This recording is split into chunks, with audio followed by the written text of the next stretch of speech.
My dear brother, my dear sister, have you noticed how a funeral changes the air in a city? People drive slower, voices fall to a whisper. For a short while, the world remembers that life is fragile. Then the noise returns and we forget again. But maybe you haven't forgotten. Maybe you have felt a quiet tug, the sense that your own chapter is turning its final pages. It can be frightening, yet it can also be a mercy, because awareness is a gift that helps the heart prepare. Tonight, let us sit together calmly, kindly, and look for 7 gentle signs that a believer might be approaching the end of this worldly journey. These signs are not a verdict. They are lanterns on the road, reminders to turn back to Allah before the last breath leaves the lips. Sign 1, a sudden softness of heart. There are moments in life when something shifts deep inside your heart. You might not even notice it at first, but then suddenly things that never used to move you do. You hear the Qur'an being recited, and instead of just listening with your ears, you feel it land in your chest.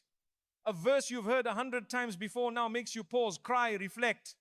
You don't even know why, but your eyes fill with tears and your heart feels soft, almost broken, but in a good way.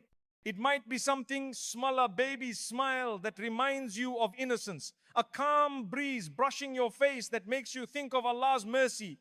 Or maybe it's just the adhan, the call to prayer echoing in the distance, and for once you stop what you're doing and just listen, and it stirs something in you. You feel emotional, you feel grateful, you feel awake. That, my brother, my sister, that is not random, that is not weakness, that is not mood, that is rahmah, mercy, a gift from Allah. It means the heart is waking up. It means your soul is starting to remember what it was created for.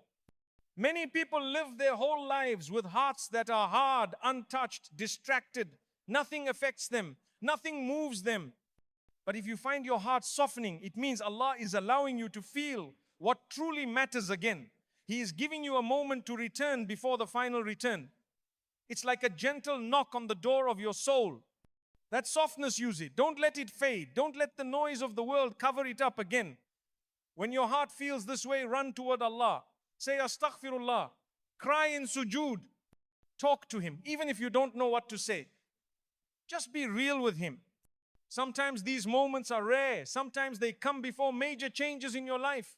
And sometimes they come to prepare you for your final moments, your meeting with the one who gave you this heart in the first place. So don't ignore it. Don't waste it. When your heart starts to feel again, it's not weakness. It's a signal, a gentle, sacred reminder. You are still alive. Your heart is still beating. And your soul still has a chance. Sign 2, a powerful pull towards salah. There comes a time in your life when something changes quietly but deeply. You used to struggle to wake up for Fajr.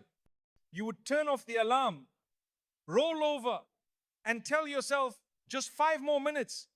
And most of the time, those 5 minutes turned into missing the prayer entirely.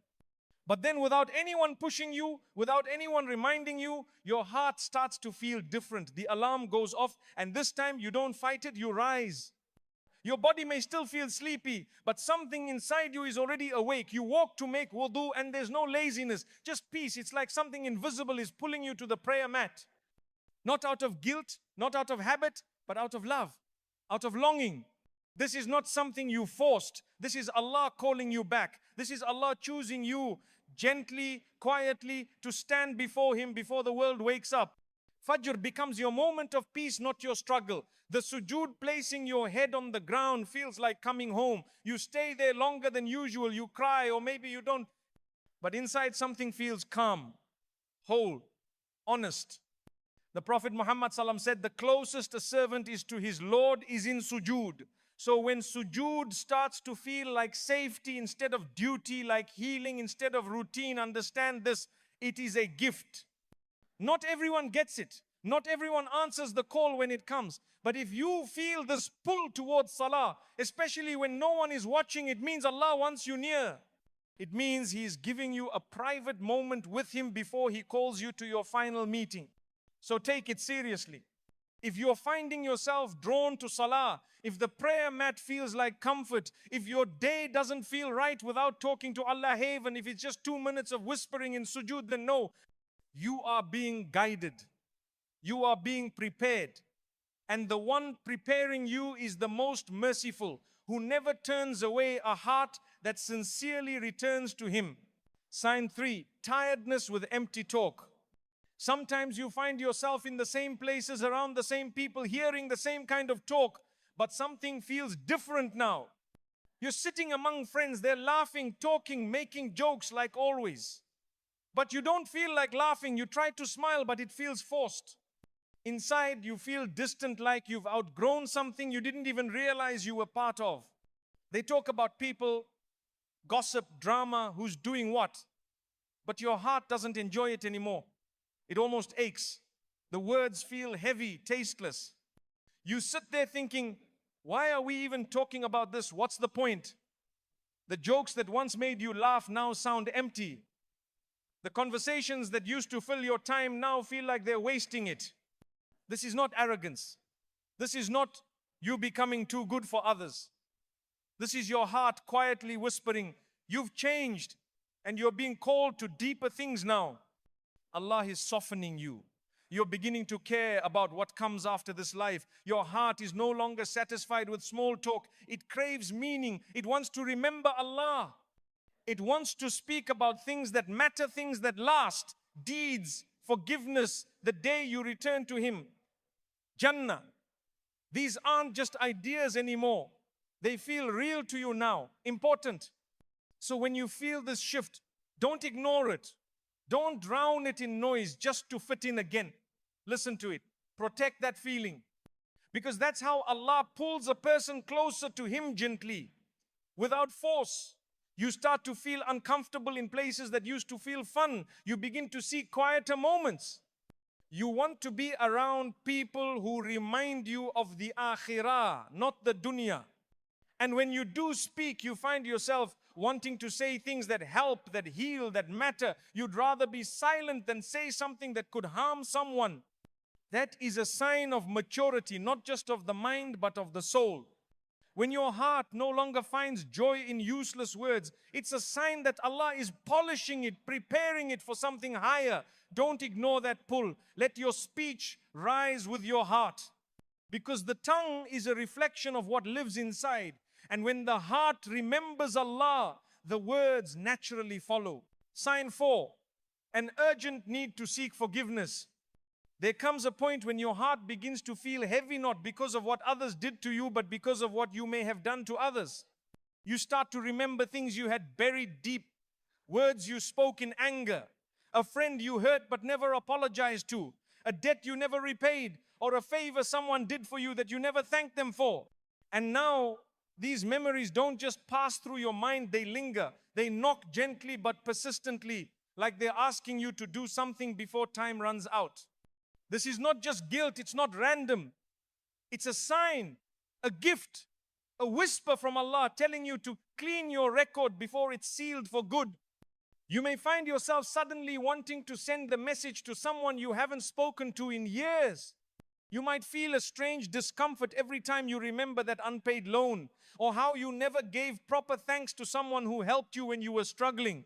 That discomfort, that restlessness in your soul, it's mercy. It's Allah giving you the chance to make things right while you still can. The Prophet Muhammad ﷺ said, whoever wrongs his brother, let him seek pardon from him today, before a day when there will be no dinar, no dirham. That means settle your debts now. Not just the financial ones, but also the emotional ones. Because on the day of judgment, we won't be paying each other back with money. We'll be paying with deeds, prayers, fasting, charity. All of it could be taken from you to pay for the harm you caused if you didn't make it right here. So when you feel the sudden urge to ask someone for forgiveness, don't ignore it. Don't tell yourself it's too late or too awkward. Allah's giving you a window to lighten your load. He's guiding your heart to peace before it faces Him. Even if the person never responds, even if they don't forgive you, what matters is that you tried, that you humbled yourself, that you cared enough to do your part. Because the day is coming when the book will be closed And on that day, you'll be grateful you responded when your heart told you to make things right. So if you're remembering someone you hurt or something you left unsettled, don't delay. While today is still in your hands, use it. It might be your last chance to heal a wound before it testifies against you. Sign 5, rekindling broken family ties.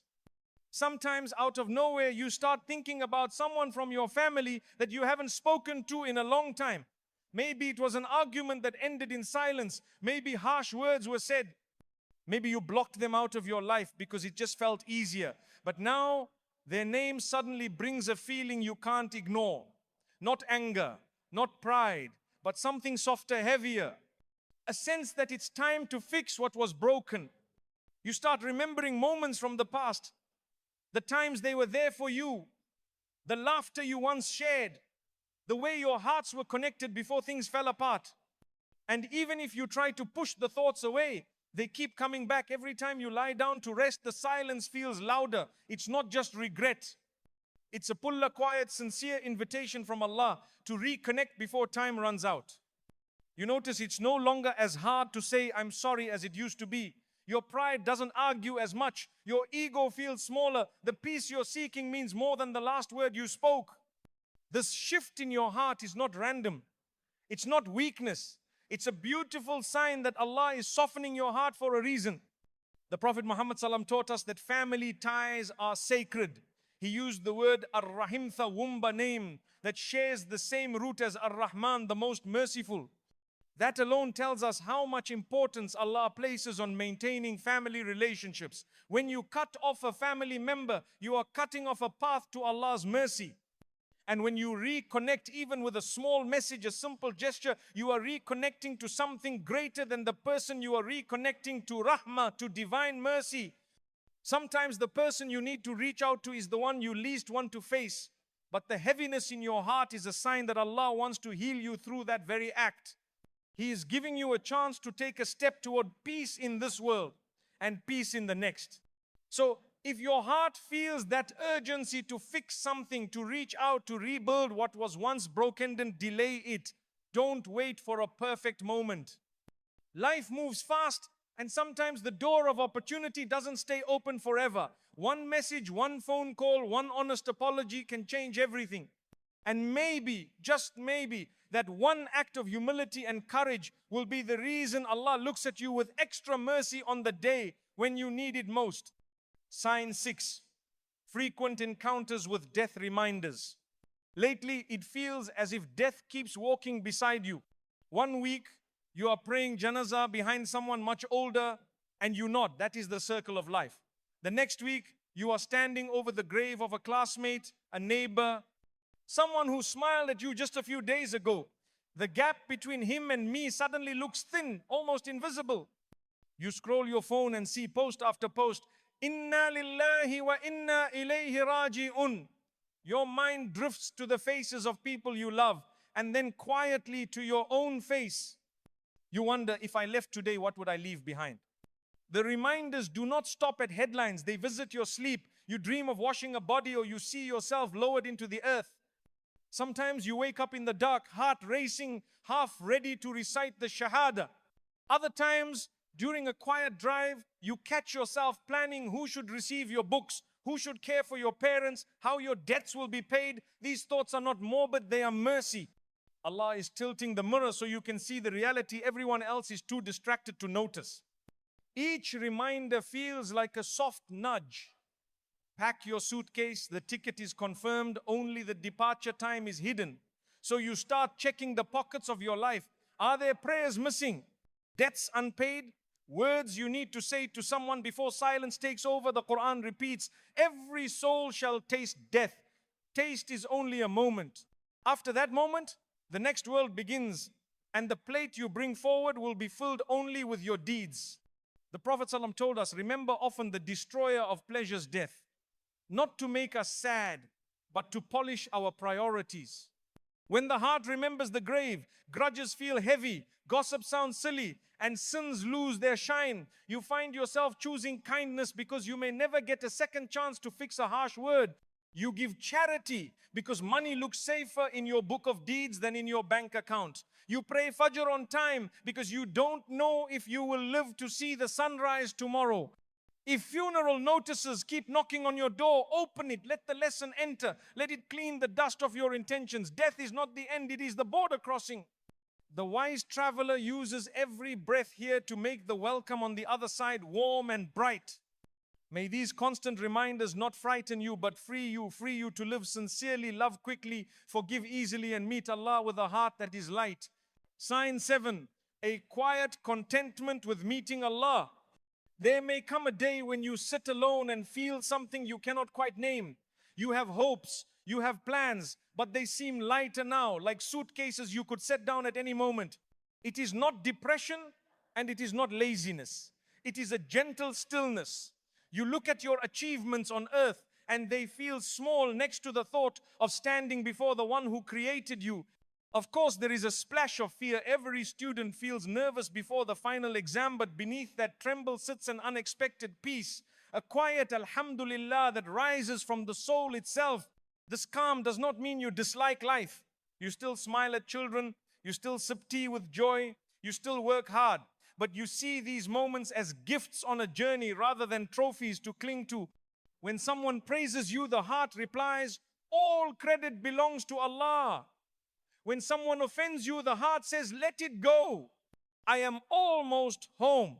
You begin to measure your day, not by how much wealth you earned, but by how many times your tongue remembered Allah, how many people you helped, how many sins you pushed away, even when no one was watching. You find yourself drawn to quiet acts of worship. Dhikr feels like breathing fresh air. 2 extra raka'at after Isha feels sweeter than another hour scrolling a screen. Charity slips from your hand more easily because you trust that nothing you give in His path is ever lost.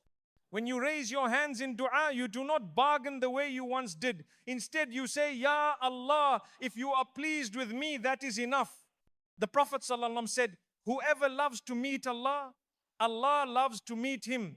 When that love begins to bloom, do not hide it and do not be ashamed.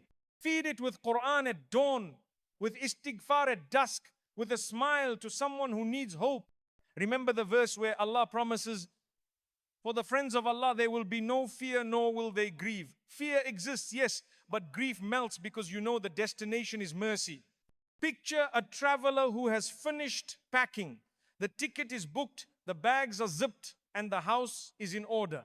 He still enjoys the last evening with his family, but his heart is already at the gate, excited for the journey. This is not surrendering to failure, it is graduating with grace.